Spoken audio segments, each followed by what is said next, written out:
কি যে সত্যি বিএনপি 5 বারের দুর্নীতির চ্যাম্পিয়ন, যেই দুর্নীতির সরকারে জামাত ইসলামের 2জন মন্ত্রী ছিল, উনি বলছেন যে কোনো মন্ত্রণালয়ে দুর্নীতি নাই।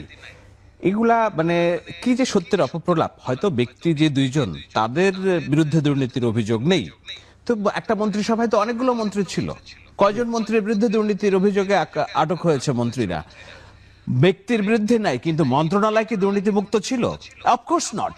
ওই মন্ত্রণালয়ের দায়িত্বও তো ওনারা ছিলেন।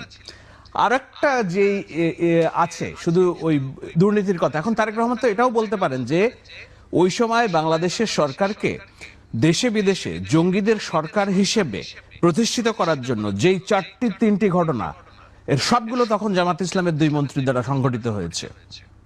কোনটি কোনটি? 21শে আগস্টের গ্রেনেড হামলা, এখানে কে কে আসামি? 10 ট্রাক অস্ত্র। আসামি কারা কারা?